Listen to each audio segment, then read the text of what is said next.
वालेकुम। उर्दू पॉइंट के mix platter show में आप सबको खुशामदीद। मैं हूं आपकी मेज़बान महा रशीद। बन्नों में जनरल बस स्टेशन पर बारूदी मवाद का धमाका, एक पुलिस एहलकार शहीद, 13 अफराद जख्मी। जनरल बस स्टेशन के करीब धमाका हुआ। बन्नों में जनरल बस स्टेशन पर खड़ी पुलिस वाहन के करीब बारूदी मवाद का धमाका हुआ। धमाके में पुलिस वाहन को निशाना बनाया गया। धमाके की इत्तला मौसूल होते ही रेस्क्यू टीमों को जाए बकुआ की जानिब रवाना कर दिया गया है। सिक्योरिटी फोर्सेज ने धमाके की जगह को घेरे में ले लिया है। रेस्क्यू हुकाम के मुताबिक धमाके में एक पुलिस एहलकार शहीद जबकि पुलिस एहलकारों समेत 13 अफराद जख्मी हुए। जख्मी एहलकारों को तिबी इमदाद के लिए करीबी अस्पताल रवाना कर दिया गया है। तफ्तीशी पुलिस का कहना है कि धमाका रिमोट कंट्रोल बम से किया गया है। सिक्योरिटी फोर्सेस के मुताबिक धमाके की जगह का जायजा लिया जा रहा है। साबिक वज़ीर आज़म और मुस्लिम लीग नून के कायद मियां नवाज शरीफ का कहना है कि चेयरमैन नैब के मामले पर पीछे नहीं हटेंगे। आमरों के दौर में भी ऐसा नहीं देखा जो आज हो रहा है। इस्लामाबाद के एहतसाब अदालत के कमरे में सहाफ़ियों से गैर रस्मी गुफ्तगू के दौरान नवाज शरीफ ने कहा, चेयरमैन नैब की जानिब से जारी होने वाले एलामिया छोटा नहीं बल्कि काफ़ी संजीदा मामला है और इस मामले पर हमने पार्टी की सेंट्रल एग्जीक्यूटिव कमेटी का इजलास बुलाया है जिसका मकसद चेयरमैन नैब का मामला ज़ेरे बहस लाना है। नवाज शरीफ ने कहा है कि मुझे वजारत उज़्मा से महरूम किया गया। पार्टी सदारत से ताहियात नाअहली का फैसला भी सादिर कर दिया गया। जो ये सब कर रहे हैं उनका काम है कि वो मुल्क से मुताल्लिक सोचें। मुस्लिम लीग नून के कायद ने कहा है कि मौजूदा हालात पर गुज़िश्ता रोज़ वज़ीर आज़म से बात हुई। आज पार्टी की सेंट्रल एग्जीक्यूटिव कमेटी के इजलास में आइंदा की हिकमत अमली पर बात होगी। नवाज शरीफ ने एहतसाब अदालत में मानी खेज गुफ्तगू और साथ ही एक वाक़या भी सुनाया कि राजनपुर के एसपी ने सिपाही से कहा, थाने में सफाई नहीं हुई तो तेरा तबादला कर दूंगा। सिपाही ने बरजस्ता जवाब दिया कि जनाब जो मर्जी करें, राजनपुर के आगे कोई थाना नहीं और सिपाही से नीचे कोई रैंक नहीं है। नवाज शरीफ से मुतालिक एक और अहम तरीन अपडेट हमारे पास है जो कि अल अज़ीज़िया रेफरेंस से मुतालिक। आपको बताते हैं कि शरीफ ख़ानदान के खिलाफ अल अज़ीज़िया रेफरेंस में नैब के गवाह वाजिद ज़िया ने साबिक वज़ीर आज़म नवाज शरीफ की जानिब से मरियम नवाज को जारी करदा चेक्स की तफसीलात अदालत में पेश कर दी। वाजिद ज़िया ने नवाज शरीफ की जानिब से मरियम नवाज को जारी चेकों की तफसीलात अदालत में पेश करते हुए बताया कि 14 अगस्त 2016 को नवाज शरीफ ने मरियम नवाज को 1,95,00,000 का चेक जारी किया। वाजिद ज़िया के मुताबिक 13 जून 2015 को नवाज शरीफ ने मरियम नवाज को 12 मिलियन और 3 नवंबर 2015 को 2,88,00,000 का चेक दिया। नैब के गवाह ने बताया है कि 1 नवंबर 2015 को नवाज शरीफ ने मरियम नवाज को 65 लाख, 10 मई 2015 को 10,50,00,000, 21 नवंबर 2015 को 18 लाख रुपए और 27 मार्च 2016 को 40 मिलियन का चेक जारी किया। वाजिद ज़िया के मुताबिक नवाज शरीफ की जानिब से 10 फरवरी 2016 को 30 मिलियन, 14 फरवरी 2016 को 50 लाख, 10 मई 2016 को 37 मिलियन और 31 जनवरी 2017 को 6 मिलियन का चेक मरियम सफदर के नाम जारी किया गया। मुत्तहिदा अरब इमारात से मिलने वाले एमएलए का जवाब अदालत में पेश कर दिया गया है। मुत्तहिदा अरब इमारात से 28 जून 2017 को मिलने वाले एमएलए का जवाब अदालती रिकॉर्ड अदालत में पेश किया गया। अरबी ज़बान में एमएलए का जवाब भी अदालती रिकॉर्ड का हिस्सा बना दिया गया है। नवाज शरीफ के वकील ख्वाजा हारिस ने एतराज़ उठाते हुए कहा है कि अरबी ज़बान में मौसूल एमएलए के जवाब का तर्जुमा साथ नहीं था। जिस शख्स ने तर्जुमा किया उसे गवाह नहीं बनाया गया। नैब प्रोसिक्यूटर का इस मौके पर कहना था कि जेआईटी रिपोर्ट जमा होने के बाद कतरी शहजादे का जवाबी रिकॉर्ड पर लाना चाहते हैं।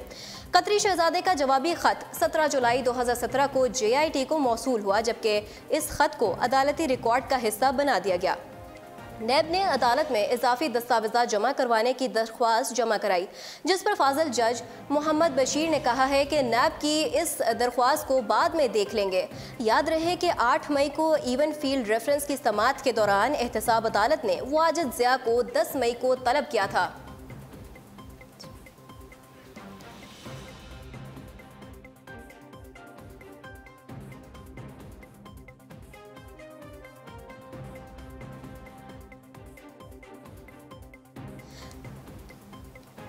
और गुज़िश्ता रोज़ समाअत के मौके पर उनका मुकम्मल बयान रिकॉर्ड नहीं हुआ था।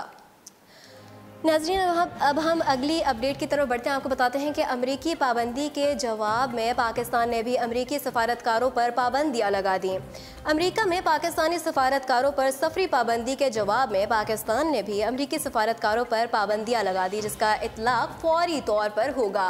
दफ्तर खारजा की जानिब से जारी नोटिफिकेशन के मुताबिक अमरीकी सफारतकारों को भी नकलो हरकत से पहले दफ्तर खारजा से इजाज़त लेना होगी, जिसका इतलाक आज ही होगा।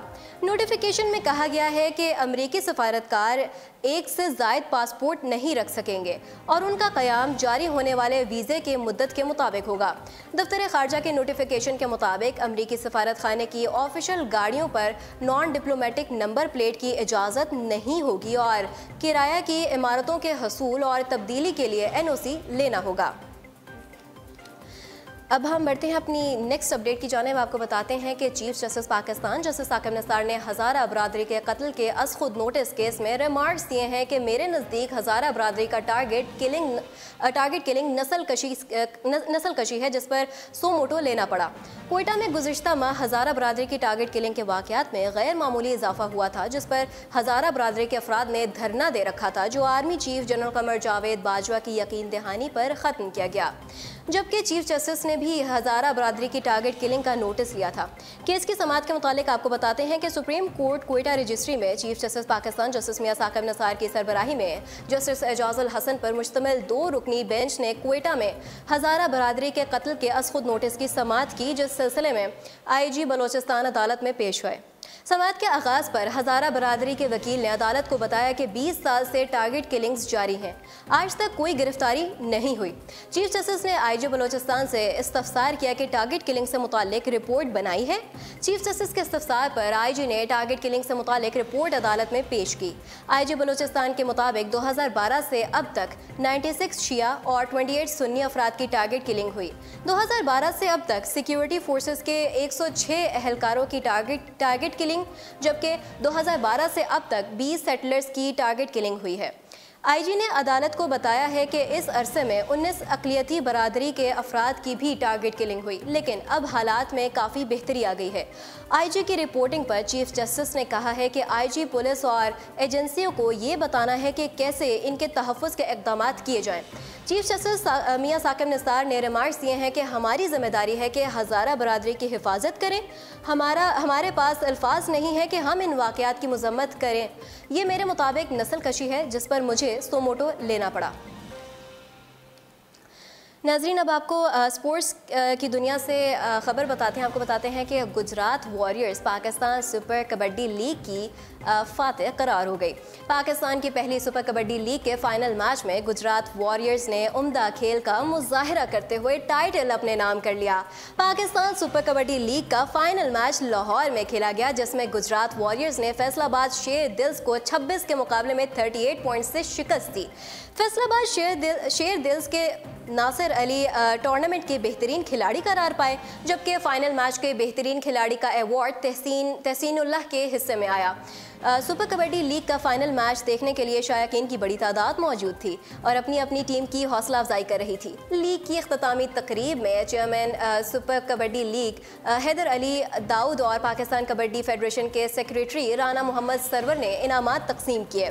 फातिह गुजरात वॉरियर्स को 10 लाख रुपए और ट्रॉफी, जबकि रनर अप टीम को 5 लाख रुपए नकद इनाम दिया गया। और अब एंटरटेनमेंट की दुनिया से आपको बताते हैं कि कैंस में पाकिस्तान की नुमाइंदगी फ्रांसीसी सफारत खाने का माहिरा के लिए खसूसी पैगाम। जहां सालाना कैंस फिल्म फेस्टिवल में बॉलीवुड और हॉलीवुड के बड़े नाम शिरकत करते हैं, वहीं फ्रांसीसी सफारत खाने ने खुद खुबरू अदाकारा माहिरा खान को 71 एनुअल कैंस फिल्म फेस्टिवल में पाकिस्तान की नुमाइंदगी करने पर नेक ख्वाहिशात का पैगाम भेजा है।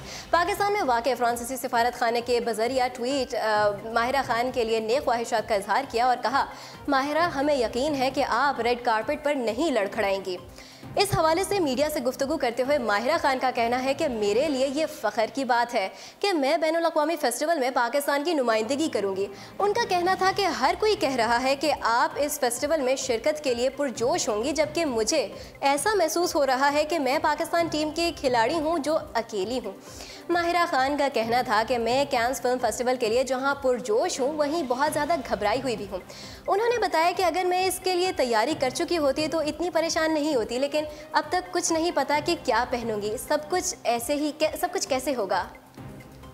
प्रोग्राम के अख्ताम में आपको एक दिलचस्प और अजीब सी बात बताते हैं कि माहिरीन हयातियात को यकीन है कि दरख्त बोल सकते हैं। क्या आपने कभी दरख्तों की आवाज़ सुनी है?